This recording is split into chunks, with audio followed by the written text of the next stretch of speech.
La bourse va-t-elle se crasher? Est-ce que nous sommes dans une bulle qui va bientôt éclater?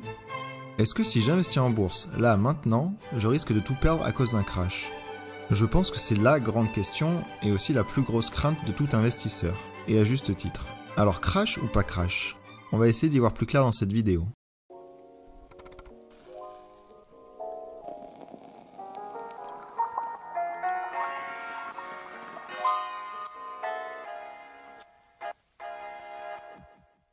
La réponse simple et directe, c'est que personne n'a de boule de cristal. Personne ne peut savoir si la bourse va se crasher ou ne va pas se crasher. Et même si beaucoup font des analyses très poussées et sont convaincus de le savoir, ils ont tout simplement faux. Et attention, je répète et j'insiste parce que c'est important de le souligner, absolument personne ne le sait. Même les plus grands analystes et spécialistes n'en ont foutrement aucune idée. Alors juste pour être clair, je suis pas en train de vous dire que la bourse ne va pas se crasher, sur le court ou sur le moyen terme. Je suis en train de vous dire qu'en fait, personne n'en sait rien. Ça peut paraître un peu farfelu, mais laissez-moi vous convaincre de pourquoi un crash est impossible à prévoir. Et de pourquoi vous ne devriez de toute façon pas avoir peur d'un crash de la bourse si vous comptez investir régulièrement et sur le long terme. Pour vous le prouver, je vais essayer de répondre aux principales craintes en apportant une réponse cohérente pour chacune d'entre elles.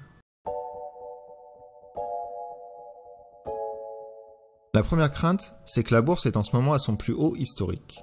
Et c'est plutôt vrai, quand on regarde les principaux indices, beaucoup sont à leur plus haut historique. Le S&P 500, le Nasdaq, le CAC 40, le DAX, pour tous les indices boursiers, on voit bien qu'on est tout en haut de la courbe. Et ça fait un peu peur. Ça veut dire que ça n'a jamais été aussi cher d'investir en bourse. Alors ça paraît logique de penser que ça va bientôt baisser, n'est-ce pas? Oui, mais non. Si on prend un peu de recul et qu'on regarde l'historique du S&P 500, qui est un des indices de référence du marché boursier américain, avec plus de la moitié de la capitalisation boursière mondiale, on se rend compte qu'en fait, sur les 70 dernières années, si on s'amusait à faire une moyenne, le S&P a battu son plus haut historique 1100 fois, c'est-à-dire en moyenne une fois tous les 15 jours. Alors encore une fois, il faut bien faire attention, les performances passées ne reflètent en aucun cas les performances futures. Mais ce que j'essaye de souligner, c'est que sur les 70 dernières années, ça a été la norme que la bourse atteigne son plus haut historique et qu'elle continue quand même de monter. Les actions ne vont pas nécessairement s'effondrer ou baisser, simplement parce qu'elles atteignent des sommets historiques. Ça ne constitue pas un facteur inquiétant en soi, surtout si vous comptez garder vos actions pour une longue période.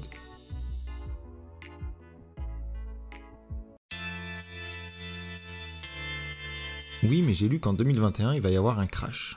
Cette fois, c'est presque sûr. Tous les journaux en parlent. Et effectivement, moi aussi, j'ai lu beaucoup de journaux sérieux et j'ai vu un paquet de vidéos qui annoncent un crash en 2021. Et même des noms renommés comme Michael Burry ont récemment annoncé un crash imminent. Et ce mec-là, il sait de quoi il parle parce qu'il avait annoncé avec justesse la crise de 2008. Ça fait quand même un peu flipper, non? Eh bien, encore une fois, non. Un crash est annoncé toutes les années, tous les mois même. Et je dis pas ça pour rigoler ou exagérer, je peux littéralement vous trouver un article sérieux qui annonce un crash tous les mois pour les 10 dernières années. Tenez, je vous en mets un florilège si vous ne me croyez pas.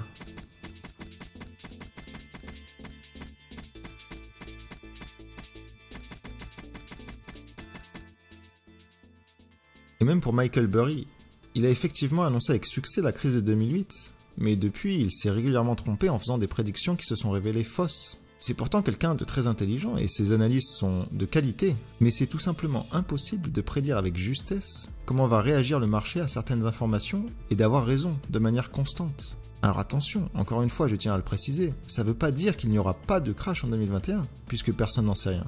Je tiens juste à souligner que le fait que les médias ou que des gens influents en parlent, ça ne constitue encore une fois pas un facteur inquiétant, puisque de tout temps, toute période, à n'importe quel moment, nous ne manquons pas de prédicateurs qui annoncent la crise imminente. Par contre, attention, quand il y a une crise, vous pouvez être sûr qu'on mettra en lumière le mec qui avait vu juste et on se demandera pourquoi personne ne l'a écouté.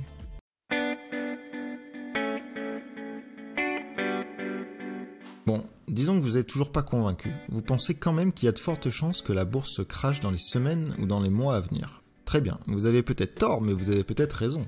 Mais au final, sur le long terme, est-ce que c'est important?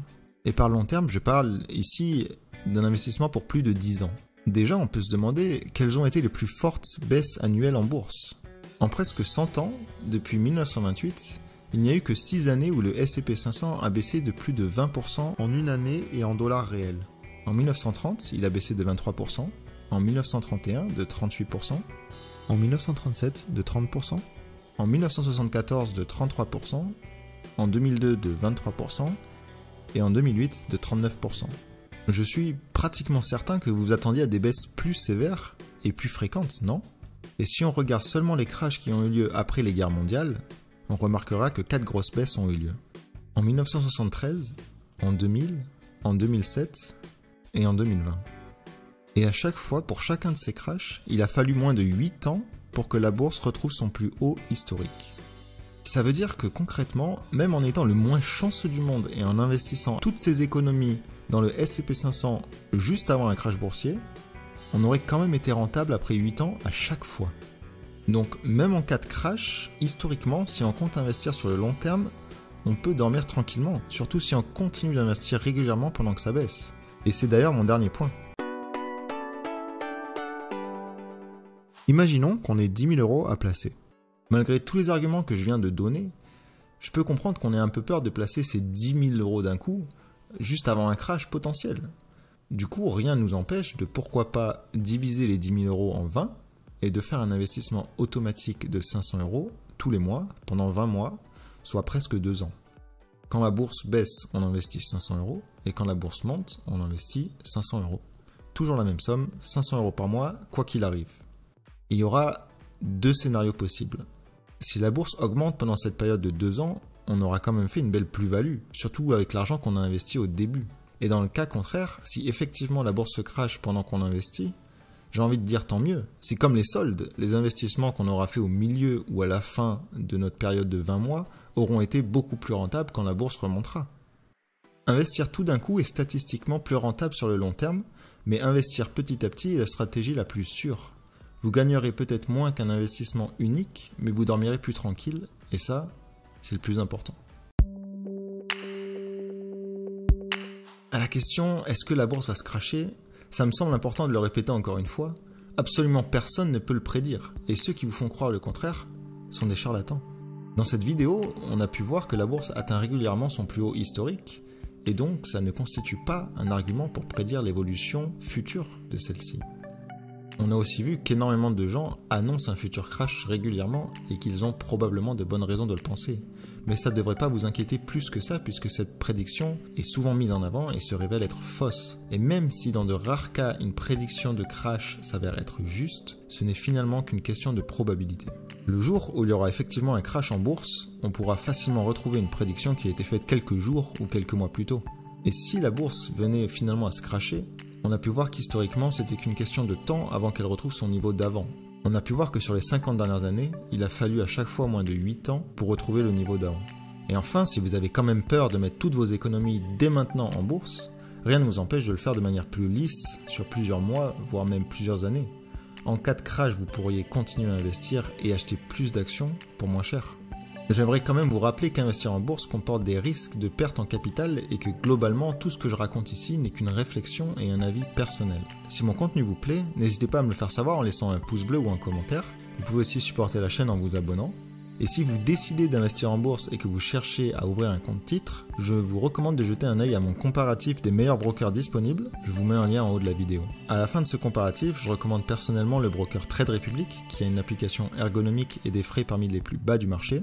Si ce broker vous intéresse, n'hésitez pas à cliquer sur le lien de parrainage dans la description de la vidéo. Si vous l'utilisez, vous aurez droit à 15 € de bonus sur votre compte après le premier trade et je recevrai également 15 € bonus de mon côté. C'est aussi une manière de me soutenir. J'espère que cette petite vidéo vous a été utile et moi je vous dis à la prochaine.